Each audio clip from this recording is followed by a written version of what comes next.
So today I am again on Therapy and Theology with two very brilliant men. Thank you guys so much. Dr. Joel Muddamalle and Jim Kress, licensed professional counselor. I want to talk about a topic that is complicated and yet is affecting women a lot. And it doesn't just affect women. Obviously, I want to say it affects young people that are not grown up. It affects men. But for the purpose of our conversation tucked within this series, specifically focusing on women, I want to talk about emotional abuse.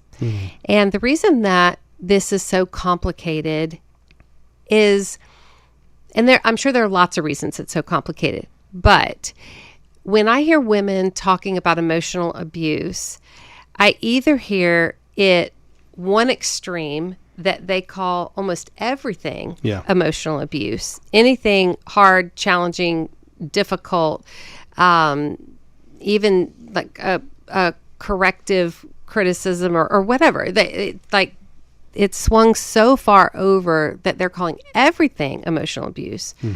Or more commonly, what I'm hearing is they call very little emotional abuse because they're nervous to even use that word abuse. It sounds so big and so definitive. Makes it real too in their mind. If I say that, oh my word. And yet it's affecting a lot of people. So instead of trying to break apart, is this emotional abuse? Is this not emotional abuse?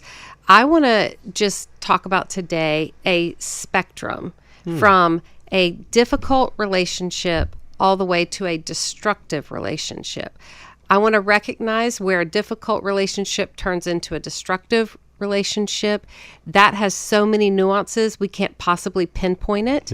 And yet we can identify that there sometimes is a place where a difficult relationship slips into a destructive relationship, and we can't name that place. Just like we said on our pornography episode that we did, that we are going to be descriptive today, not prescriptive. In other words, we're going to talk about this issue, but we're not trying to prescribe that you or someone you love has this issue. So another spectrum that I want us to think about is not just difficult to destructive in the context of emotional abuse. Where does it slip from being just a hard conversation that you have over to emotional abuse? Another spectrum I want to talk about is the spectrum of severity. How severe is this? You know, you've got a criticism maybe on this end or something that just hurts your feelings on this end, all the way to verbal abuse on this end. And so there's a spectrum of severity. There's also a spectrum of occurrence. Did it happen once, or is it a pattern of behavior that happens all the time? So we've got three different spectrums, if you will, that I want us to kind of keep in the back of our mind as we're having this conversation. But here's where I want us to start. I'm going to read a list of some red flags. And again, this is descriptive, not prescriptive. But I just want to see, as I read this list, if you would consider this list and see if there's some red flags that exist in some of the relationships that you have that are difficult, possibly even destructive. And I want to start the list by saying, if you feel that you have to trade the best of who you are to protect the worst of who someone else is, that's not just a red flag. That's evidence of possibly a full fire. So let me read this list of red flags. They resist needed conversations or turn them against you. For example, when you bring up a topic that needs to be addressed, their denial of the issues at hand and surrounding facts leave you feeling like the crazy one. And if you are left feeling like the crazy one after a conversation, a needed conversation, then pay attention to that. Definite red flag. Another one that I want you to consider. They go back to unhealthy coping mechanisms when they have a bad day or a hard conversation. They lack self-awareness or are emotionally tone deaf. They are unable to understand how people perceive them. They have an out of proportion reaction to a conversation or a situation at hand that you want to address or that happens. They don't recognize the inappropriateness of their facial expressions, tone of voice, or timing in bringing up certain things. They tend not to own any of their parts of a conflict, always saying, but you, in response. And they're pinning it back on you as if you're the real source of the issues that they are displaying. More times than not, you can ask yourself, does this person lack empathy in situations, and do they refuse to consider how their choices will affect the other person?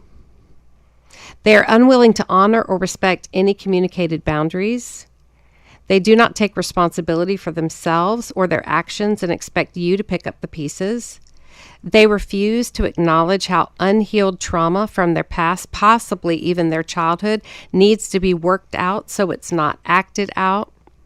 They rewrite history to prove a point that serves only them or their version of the truth. And I want you to pay attention to their version of the truth. Yeah. Because we have to remember sometimes opinions do not equal facts. So their version of the truth may not exactly line up with the absolute truth. Their version of reality is not consistent with the facts.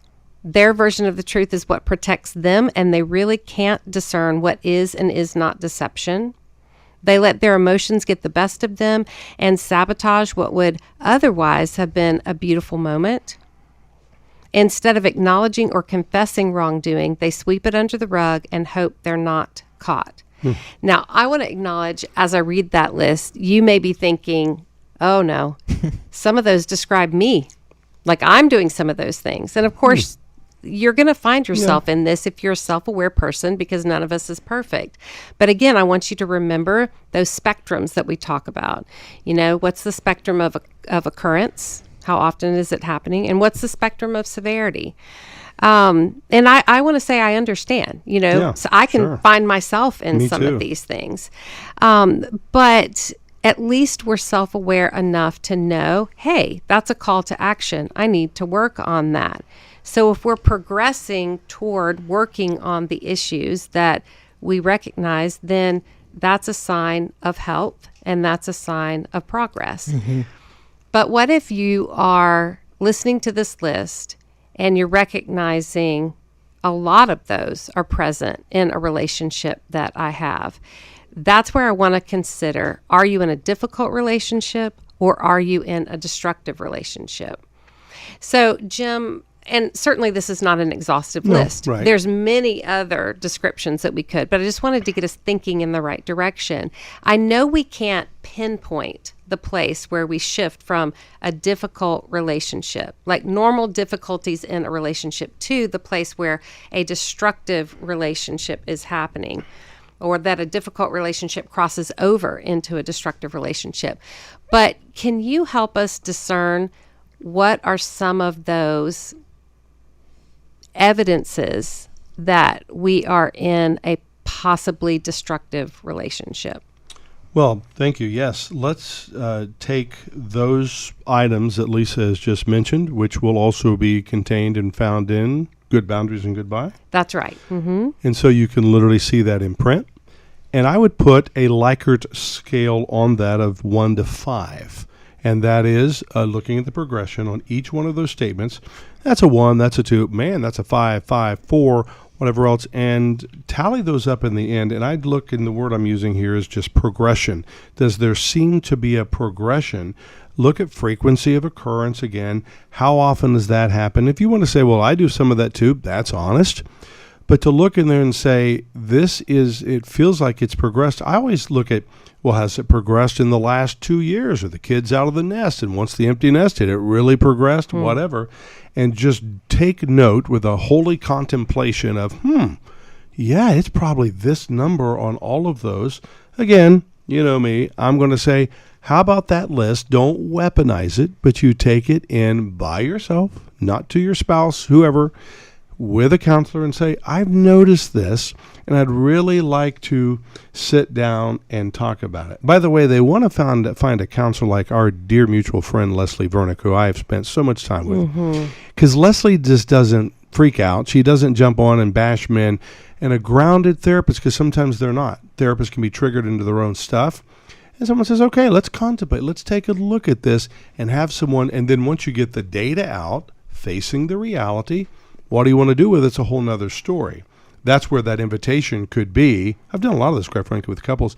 Can they both come in? Sometimes the woman would meet criteria for verbal and emotional abuse herself of the husband and say, hey, let's talk about this. Hurt people hurt people. They're not just necessarily trying to be mean, but some outside help to get some kind of confirmation. Yeah, this is what's going on. And I love that you mentioned Leslie Vernick. She's a friend of both of ours. And she has some amazing books around this topic. And she really tackles the emotionally destructive relationships. So you can get so much more information from her. And she has support groups. I know she has a Conquer group. I'm speaking at it at one of her meetings or conferences that she has. So I definitely encourage that.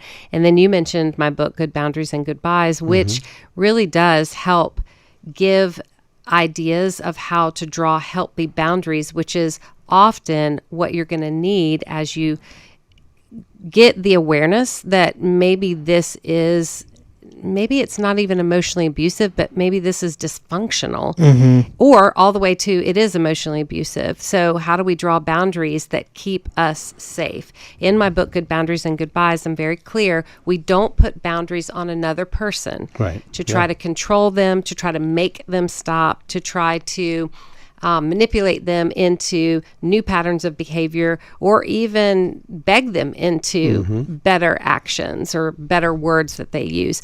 But instead, we put a boundary on ourselves, and we say, it's my responsibility to keep myself safe. And so if I recognize this is becoming more than just difficult, this is becoming something that is leading me to the place where I say, I can't take this anymore. Or this is ridiculous. This should not be happening in this relationship. Instead of feeling paralyzed and swirling in those statements, boundaries give you some logical, practical actions to take that will help you determine that you deserve to be kept safe, and here's what I'm going to do about it, so that you're not left feeling powerless in a difficult situation. Yeah, and let me just go to the title. Okay, I want to be vulnerable. You know how we do that sometimes, Joel, here off camera, sometimes on camera. I've never asked you this, and if I did, I forget. The steps, logical, practical. Notice the very title of the book. People go too quickly, which I get. They hit the gas. Well, do I need a divorce? And what do I do? And I need to say goodbye. No. Notice the title. So I've never asked you. I'm assuming it was planned that way, that we start with the steps of progression of good boundaries first. Don't even worry about the goodbye. Good boundaries, then it flows in. If the boundaries are being violated time and time again, you're clear. Remember, a boundary without a consequence is a mere suggestion. You do that, and then says this person just, no matter why, I call it Tai Chi, just they move their hands away, and every boundary they're just violating. Then I can be on the cusp of the next part of the book is, what about a goodbye? I mean, did you plan it that way in the title? I don't think I ever asked you that. Yeah, the subtitle is really important of my book, and it is Loving Others Well Without Losing the Best of Who You Are. So this isn't about pushing others away. Right. This is about learning to love others well without making yourself so depleted and so just beaten down by the circumstances that the worst version of you is front and center, either because you're being defensive to protect yourself, or you're trying to control to make things better, or whatever. So there's definitely a progression. I want us to fight for love, because love is the cornerstone of who God is, and who God calls us to be. And we have to recognize we also live in a sinful world where love has been distorted. Relationships have become more complicated. But where there is a presence of chaos in a relationship, there is a need for a boundary. And then where boundaries are repeatedly violated over and over, then you have to pay attention to asking yourself the question, is this relationship safe? And is this relationship sustainable? And if not, then that's where you have to get educated about a goodbye. But it was important to me to go straight to Scripture. Love that. And ask ourselves some questions. Like, Is it biblical to draw boundaries? And what I discovered is it absolutely is biblical. And not only is it biblical, but boundaries are not just a good idea, they're God's idea. Yeah, isn't that great? And right from the very beginning, God establishes boundaries even in creation.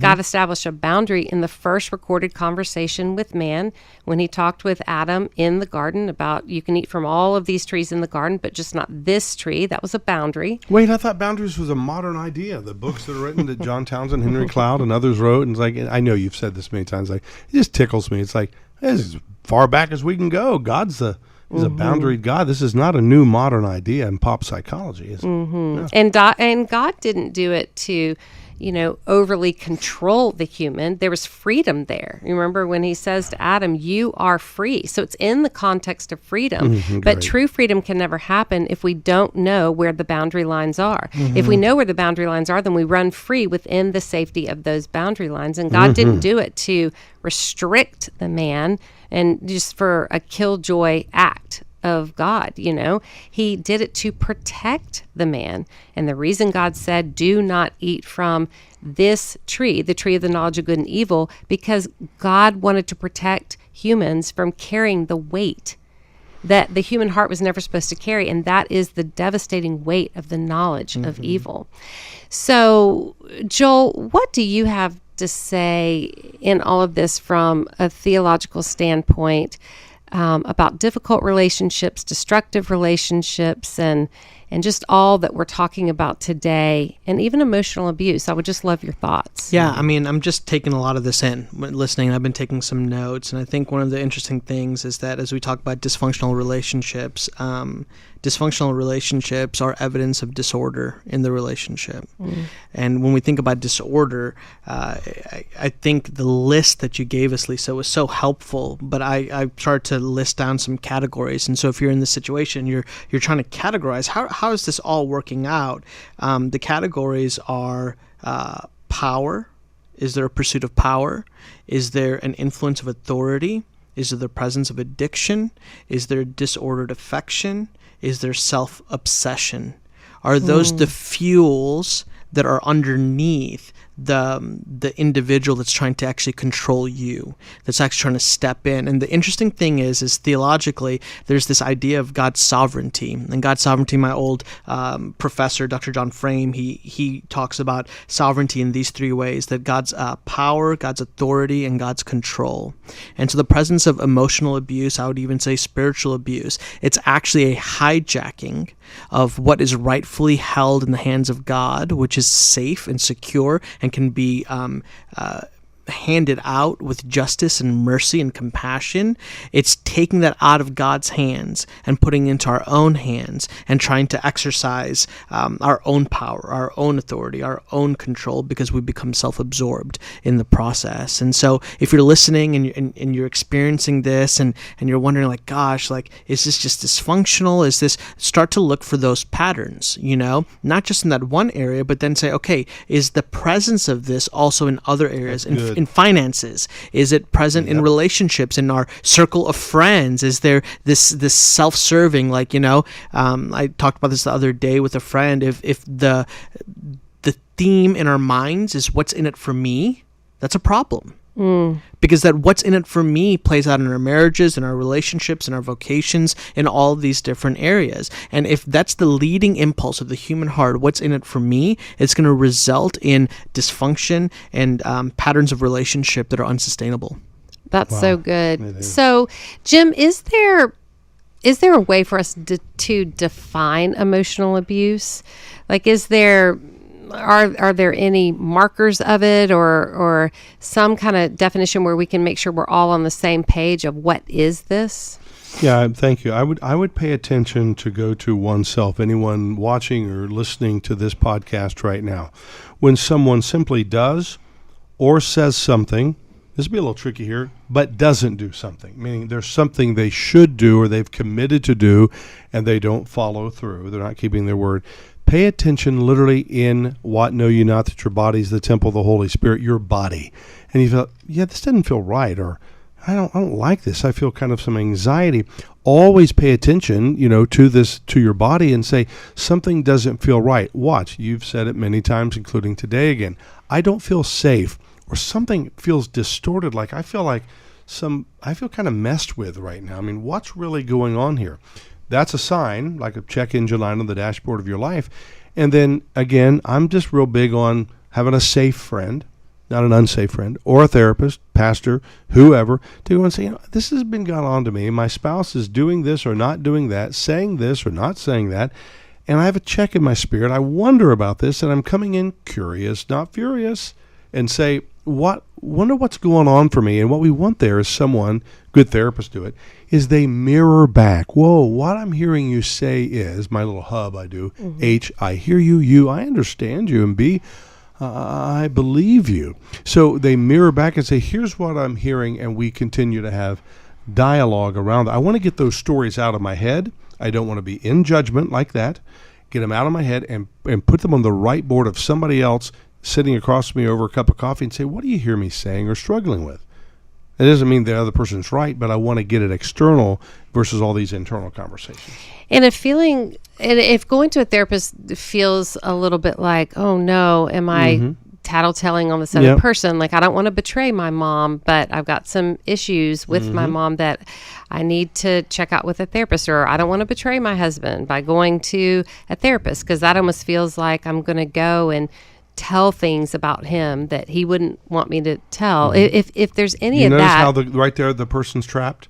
We're all talking about emotionally abusive or destructive or difficult. Watching the Likert scale I said earlier, from 1 to 5, rank these things that Lysa has in her book and she's talked about.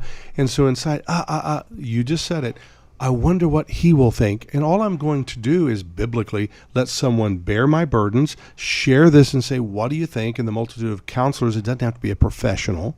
In the multitude of counselors, there's wisdom and safety. I'm saying, hey, I want to check this out about me, keeping me safe, not about him. An emotionally destructive or abusive person is not spouse in some cases, doesn't want you. It's like a cult. Keep it inside the city. I mean, don't go tell. So that piece I'm already and that in and of worried. Itself is a red flag. It's a red flag. So what would he think? It's like, but I'm not going to tell. My goal is to express and discern in wisdom, not to go and betray him. And most women I've worked with, they say, I'll say, come on, what's your thought or your goal? Is it to betray him? Well, no, not at all. I want to process me. There's your answer. And to get educated. Well, of course. It's no secret, Jim, you are my counselor, and you've done such a fabulous job of thank you. Absolutely doing exactly what you said, helping me feel.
Feel understood, helping me feel seen, giving me a place to process.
this, my questions, and what is this? And one of the things that's been so helpful is the education you've given me so that I can, instead of things kind of floating around like